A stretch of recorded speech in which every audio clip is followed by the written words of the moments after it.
আপনি কি আপনার স্ত্রীর সম্মানের প্রথম রক্ষক নাকি প্রথম বিশ্বাসঘাতক?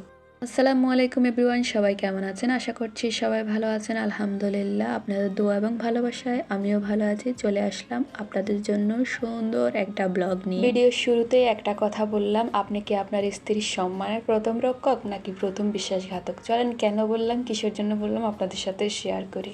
প্রথমেই একটা তীক্ষ্ণ সত্য বলি, যে ঘরে স্বামী তার স্ত্রীকে সম্মান দেয় না, সেই ঘরে অন্য কেউ তাকে কখনোই সম্মান করবে না। এই কথাটা শুনে কারো কারো একটু ধাক্কা লাগবে, কেউ বিরক্ত হবে, কিন্তু পুরো কথাটা শুনতে চাইবে না, বুঝবে না।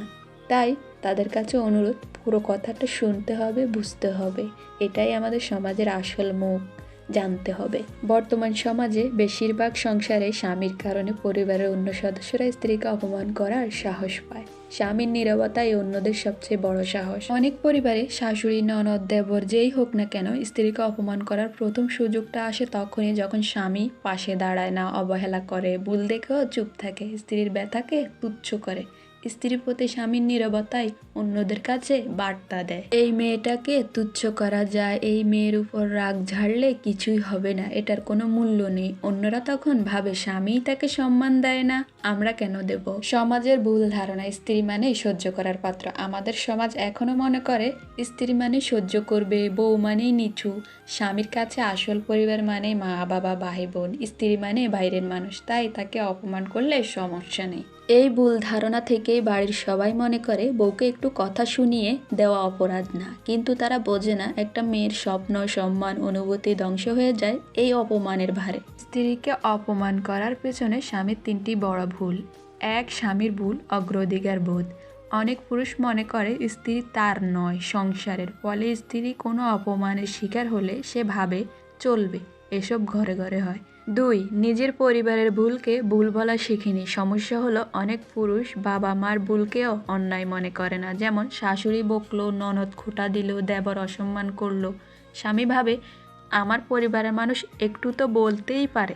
এভাবেই শুরু হয় অসম্মানহানির চক্র। তিন, স্ত্রীকে দায়িত্ব ভাবে, সহচর ভাবে না। যে পুরুষ স্ত্রীকে সঙ্গী হিসেবে দেখে না, তার চোখে স্ত্রী কখনোই পূর্ণ মানুষ হয় না। ফলে অন্যরা যখন তাকে অপমান করে, সে ভাবে এটা তার প্রাপ্য। চার, স্বামী পাশে থাকলে একটা শব্দ বলার সাহস পায় না কেউ। একটা সত্যি ঘটনা বলি, একজন বউকে সবাই মিলে তিরস্কার করছিল। স্বামী শুধু একবার বলল, আমার স্ত্রীর প্রতি কথা বলার আগে ভেবে বলবেন, ও আমার সম্মান। ফলাফল, ঘরের পরিবেশ এক নিমেষেই বদলে গেল।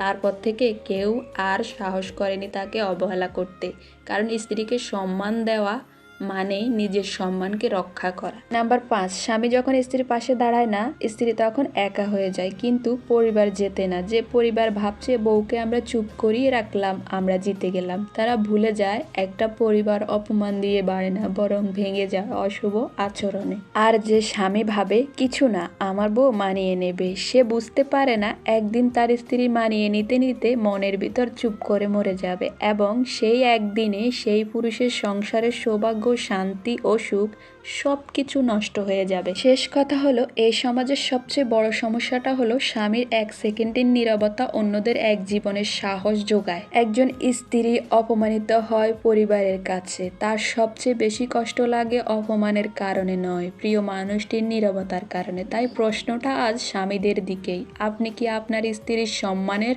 প্রথম রক্ষক নাকি প্রথম বিশ্বাসঘাতক? আমার প্রিয় ভাইয়েরা, আপনারা কি আপনাদের স্ত্রীর সম্মানের রক্ষক হতে চান নাকি বিশ্বাসঘাতক হতে চান? যদি বিশ্বাসঘাতক হয়ে থাকেন, তাহলে এমন বিশ্বাসঘাতক স্বামীদের কোনো দরকার নেই তাদের জীবনে।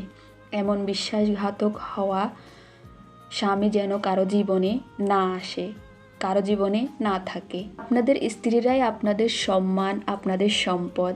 এখন আপনাদেরই উচিত আপনাদের সম্মান রক্ষা করা, আপনাদের সম্পদ রক্ষা করা। আপনার স্ত্রীকে অপমান করা মানেই আপনাকে অপমান করা। আপনি যদি ছোটদের কাছে আপনার স্ত্রীকে অপমানিত হতে দেখেন, তাহলে এক কথায় আপনি প্রতিবাদ করবেন। এখন যদি ছোটদের কাছে আপনার স্ত্রী অপমানিত হয়, তাহলে আপনিও অপমানিত হবেন। আজ আপনার স্ত্রীকে বলল, কাল আপনাকেও বলতে পারে, কারণ সাহসটা কিন্তু আপনিই দিয়েছেন। তো সময় থাকতে শাসন করবেন। আল্লাহ হাফেজ, সবাই ভালো থাকবেন, সুস্থ থাকবেন।